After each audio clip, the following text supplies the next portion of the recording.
Magandang araw sa inyong lahat. Kami naman ay maglilinis kami ng sa kondo. General cleaning kami sa kondo. Bagong lipat.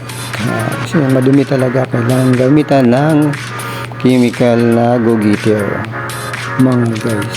Ito mga guys, kailangan kuskusin ng mabuti ang mga bowl nito. Lahat kailangan madaanan ng Scotch Brite na may go-getters. Kuskusin lahat basta madaanan lang sa mga guys. Yan. Lahat. Yan. Para matanggal siya. Yan naman si Alarma PHTV. Yan talaga ang content niya sa paglilinis.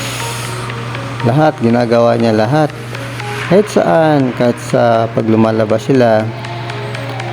Yan na talaga ang content niya. Yan. Puro sa paglilinis ang content niya mga. Kaya parang mga basic lang naman siya. Madali lang naman siyang patutunan. Para kaya sa mga bahay man, sa bahay nyo, ganito lang ang gagawin nyo.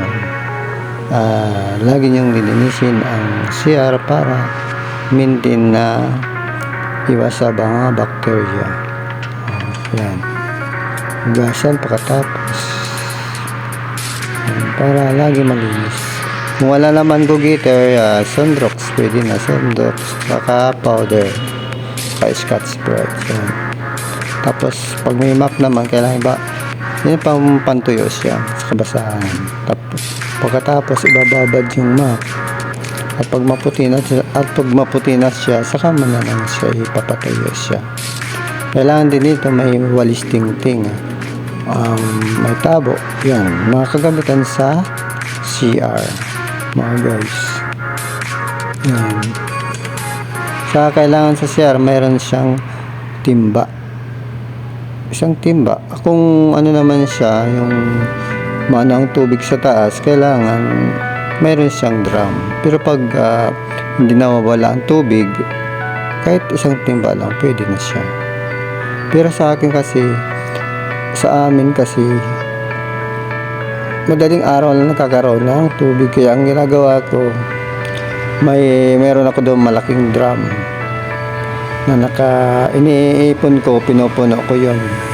So maaga dumarating kasi ng alas 3 dumarating ng tubig alas 3, natatapos ako alas 1 oras kalahati lang, puno na lahat yan. Ang ginagawa ko sa araw-araw. Kaya maaga ako gumigising, alas 3 ako gumigising ng umaga. Kaya ang ginagawa ko, nag-ano ko ng damit, nagpaplansa ako, tapos habang nag-ano ang tubig, pag tumutunog na yan, ibig sabihin, puno na siya. Kaya yan ang paglilinis mga guys. Tapos yun, naputi na siya mga guys. Babalawan siya maigi. Ayan. Thank you very much sa pag-support sa aking channel Alarma PHTV po. At shoutout ko din si Jerona Santos, si Sir Alpi, si Calvin, si Sir Mike, si Angel, si Sir Robin Rafael Santos. May ano din siya, may YouTube din siya. Pasupport din sa kanyang YouTube channel, si Joyski TV. Mayroon din siyang YouTube channel, si Christopher Guillem. May YouTube channel din, shoutout ko siya. Support din sa channel niya. Mga ka-PX, mga ka-vloggers, mga friends, mga guards. Shoutout ko kayong lahat. Mga guys, ayan mga guys, so ano na kasi yan, bali pinuskus ko na siya na may sabon. Pag natapos na ito, malinis na siya sa wawalisan, tapos a-applyan siya ng wax mga guys, para lalong matingkad at makintad ang side nito mga guys. Yan. ginagamit. Pagkatapos dito na, tapos yung mga bintana, pinapunasan. Isang tuyo, isang basa. Ang tuyo to. Mga guys. Okay mga guys, malinis na mga guys. Okay, pati itong lababo. Nasa labunan ng mga salamin. Nasa tuktok kami ng 50 floor sa Makati. Minsan sa Makati, minsan sa Mandaluyong. Naglilinis kami ng mga kondo. Shoutout na lang kayo mga guys. Support na lang din sa aking channel. Maraming salamat po. Yan ginagawa ko. Kinukuskus ko yan.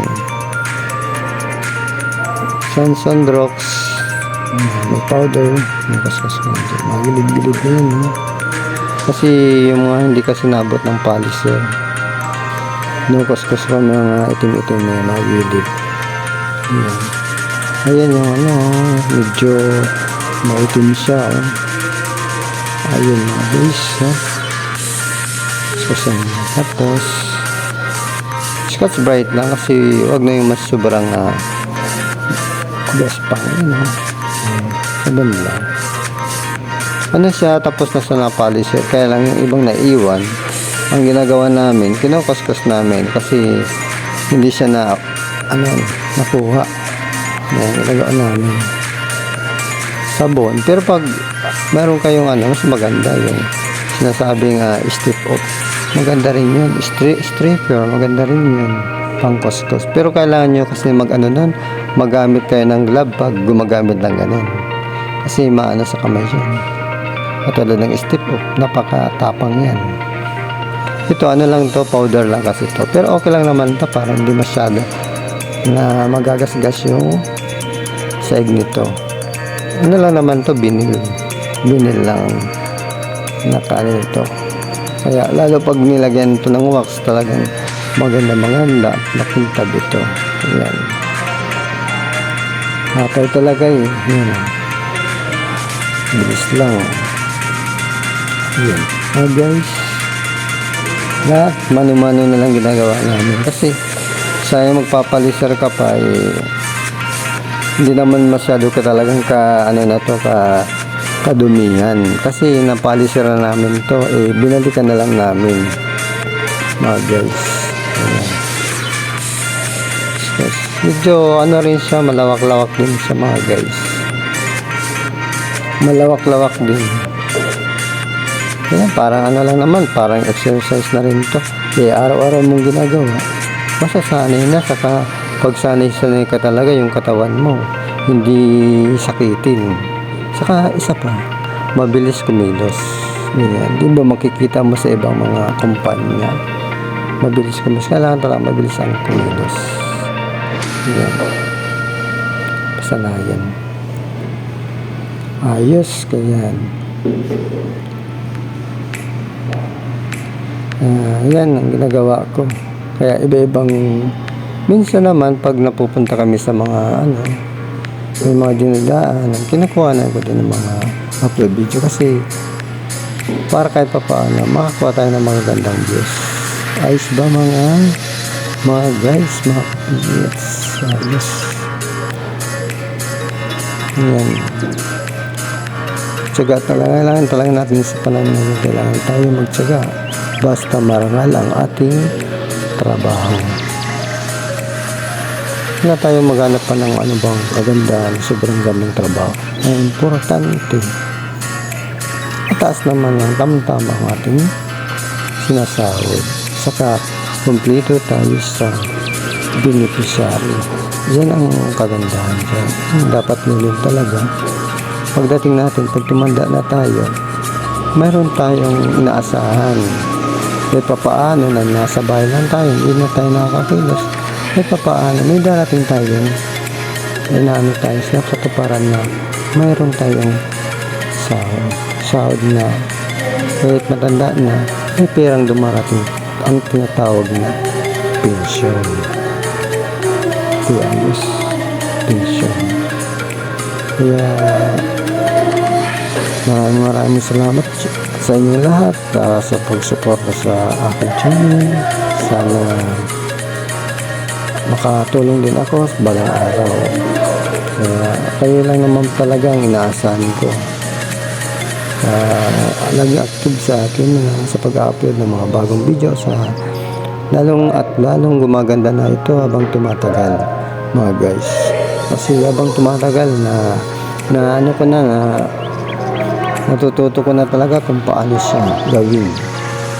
Kaya sa mga bagong gusto rin na mag-apply o sumubok sa pag-YouTube, madali lang naman yan kung talagang gusto niyo sa pag-YouTube. Mga baguhan dyan, tuloy-tuloy lang niyo at huwag kayong susuko.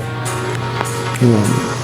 Kasi sa totoo lang talaga, pag na kayo, kailangan talaga kayo pag paramihin mo ng subscriber saka watch hour bago kayo mag-apply. Kailangan at iwasan din yung pagkakaroon ng copyright claim at copyright strike.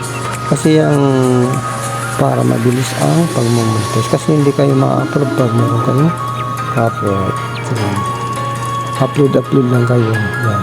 Saka maraming bawal pala dito sa YouTube, kaya na-realize ko talaga yung mga bawal dito. Kaya basta importante, kahit pa isa-isa o dalawa upload, basta importante siya, walang copyright, wala sabit talaga. Ayan.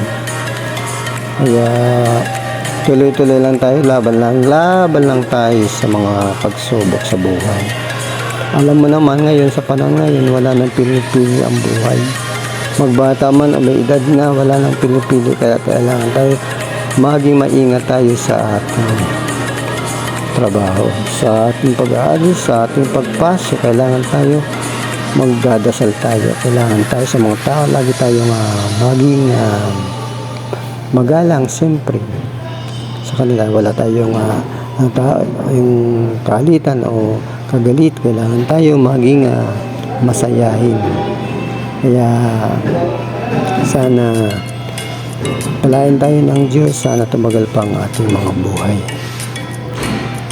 At sana naman sa habang pagdating ng panahon, ang ating mga upload ay laging tuloy-tuloy pa rin at nabubuhay. Kahit wala na tayo, ay tuloy pa rin siyang pinapanood ng tao. Kaya siyempre kahit papaano, kahit ganitong buhay natin, kahit ganito lang na kababa ang ating trabaho, basta importante, marangal lang. Kaya yan po. Yan. Ito naman si Jerona Santos. Yan. Natapos ko na kasi na linisan. Kaya ang ginawa naman niya, nagamitan niya na ng wax. Ang pangalan ng wax ay complete wax yan. Inaano lang yan, binubuhos niya lang yan, saka inaano sa map, pantay siya pagpahid nito. Yan lahat. Pagkatapos pagtuyo noon, mga 3 punas nito, yan, pwede na siya. Kailangan lahat madaanan nito, lahat yan. Iwawax yan, padaanan para pakintab to, saka hindi sa madidikit ang mga alikabok, saka maganda sang tingnan. Ayan.